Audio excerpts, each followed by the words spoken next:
जसुरती देख के क्या कर रही है? बोलो बोलो श्री गुरु महाराज की जय। हमने सत्संगी लोगों को सत्संग में एक भजन गाते देखा है कि मुसाफिर जागते रहना, नगर में चोर आते हैं। अब इस लाइन के अर्थ भाव को समझना होगा कि चोर क्या है और नगर क्या है। मुसाफिर कहते हैं यात्री को।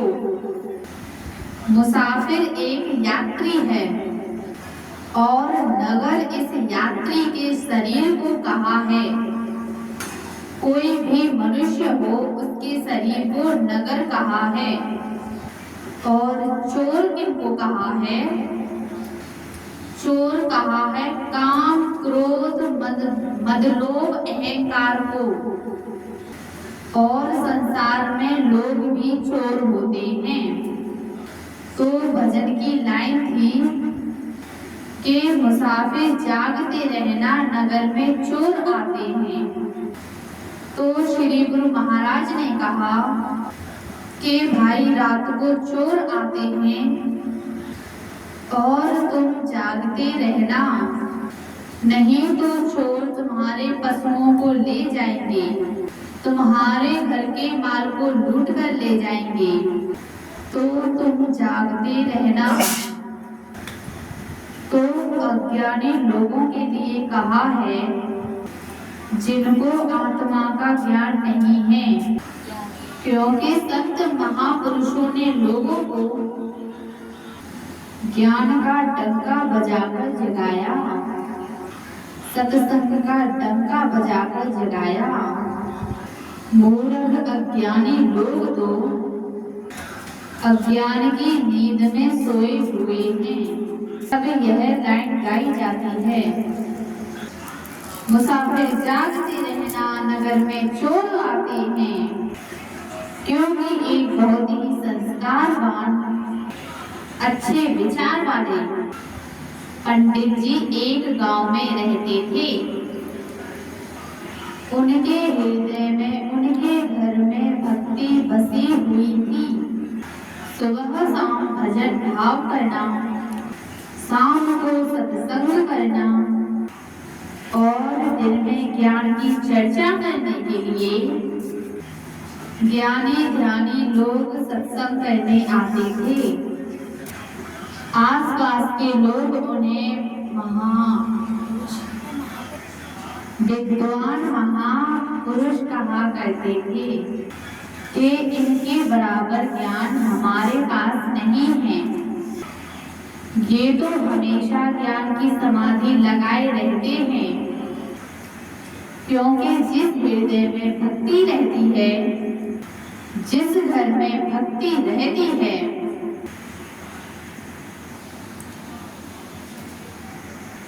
उसके दिल के विकार बहुत दूर भाग जाते हैं। यानी अवगुण, यानी गलत विचार।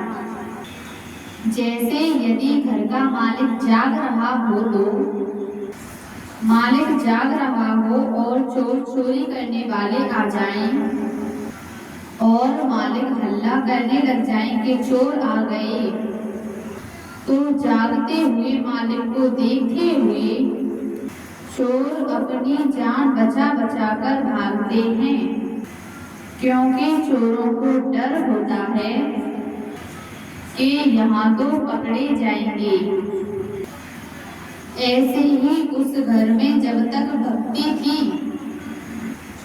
तब तक वह घर विद्वानों का, ज्ञानी ध्यानियों का कहलाता रहा। अब उस घर में कुछ बहुएं गलत संस्कार वाली आ गईं, यानी उनके विचार भक्ति वाले नहीं थे। और उस घर में दो चार नाती बेटे गलत खान पान करने वाले हो गए और गलत संगत करने लग गए।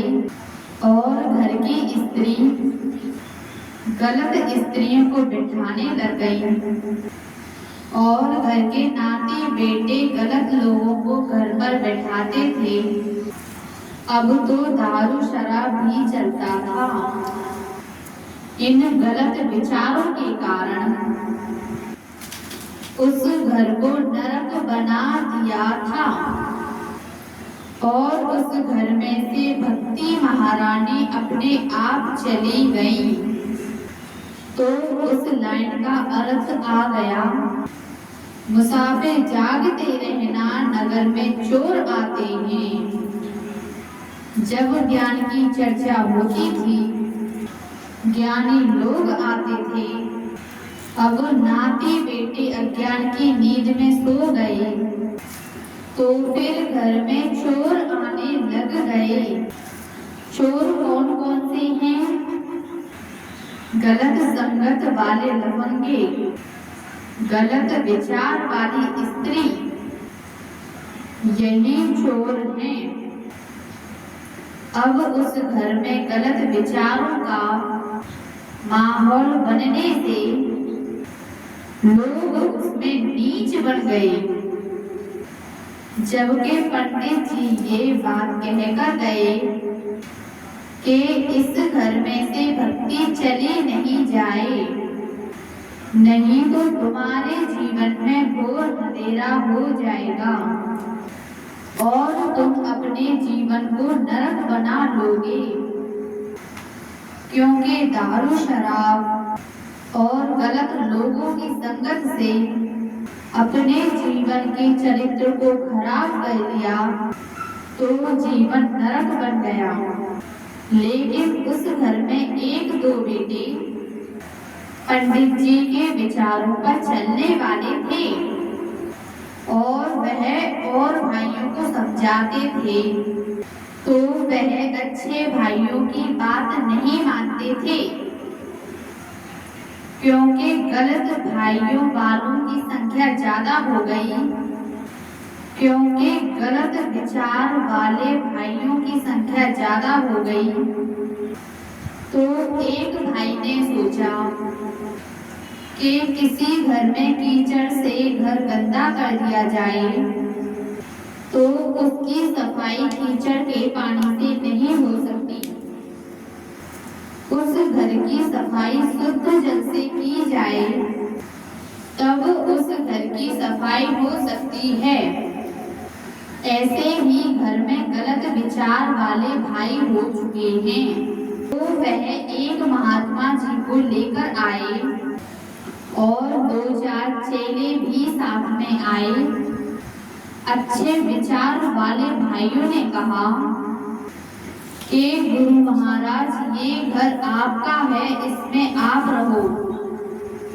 जब उस घर में गुरु महाराज रहने लगे, ज्ञान ध्यान और सत्संग की बात करने लगे, तो उस घर में से लफंगे दफंगे अपने आप भागने लगे। और गुरु महाराज ने कहा, खबरदार,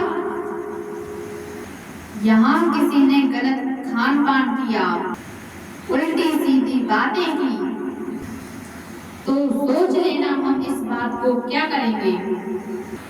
और यह मूर्ख लोग उस घर में से निकलकर भाग गए, क्योंकि उन लोगों को सत्संग और ज्ञान से मतलब ही नहीं था। उन्हें तो गलत विचार की बातें चाहिए थी, दारू शराब का खाना चाहिए था। अब उस घर में जब गुरु महाराज विराजमान हो गए, तो दोबारा उस घर में भक्ति आ गई। इसीलिए गुरु महाराज कहते हैं, मुसाफिर जागते रहना, घर में नगर में चोर आते हैं। संसारी जनता को नहीं पता है, लेकिन इस बात को गुरुमुख जन जानते हैं कि यह मनुष्य जन्म जो मिला है, यह भक्ति करने के लिए मिला है।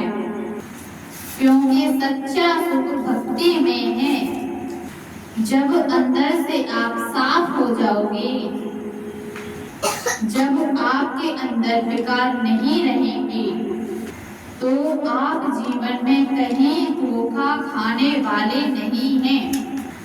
भक्ति सुख का मूल है, भक्ति सुख की खान। जागे हृदय भक्ति बसे, पावे पद निर्माण। भक्ति करने से परमात्मा का पद प्राप्त होता है और भक्ति सभी सुखों को देने वाली है। ये संसार तो दुखिया है, लोगों के पास इतना पैसा है, फिर भी लोग दुखी हैं। उनको नींद नहीं आती, नींद के लिए उनको गोली खानी पड़ती है। कबीर सब जग दुख भरा, सुखिया नहीं संसार।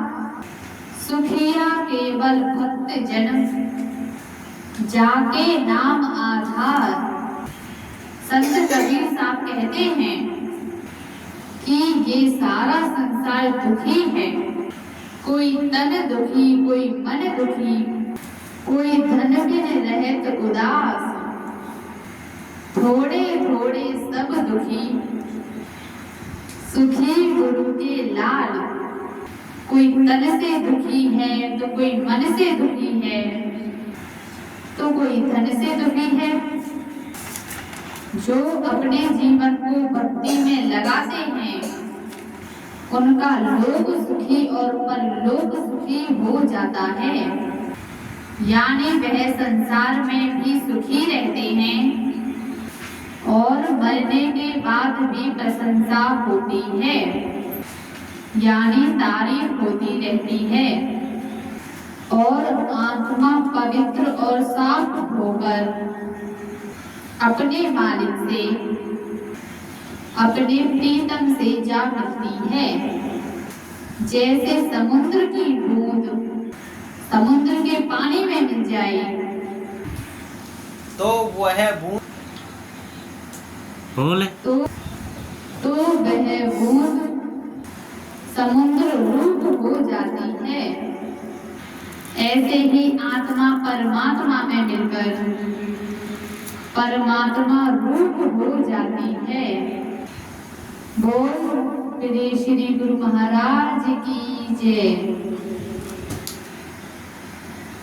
यदि आपको हमारी ज्ञान की चर्चा पसंद आती है तो चैनल को लाइक करें, सब्सक्राइब करें और ज्यादा से ज्यादा शेयर करें। जय हो। मन तू भगवत भक्ति करना, मन तू भगवत भक्ति करना, मन तू भगवत भक्ति करना। वाला है किस भक्ति बिना भरम नहीं भागे, ले सतगुर की शरणा। मन तू भगवत भक्ति करना, मन तू भगवत भक्ति करना, मन तू भगवत भक्ति करना। भगवत का मतलब है भगवान की भक्ति करना। हे संसारी लोगों, आपके लिए भी ये संकेत है इस अनमोल जीवन में परमात्मा की भक्ति करना। बोलो श्री गुरु महाराज की जय।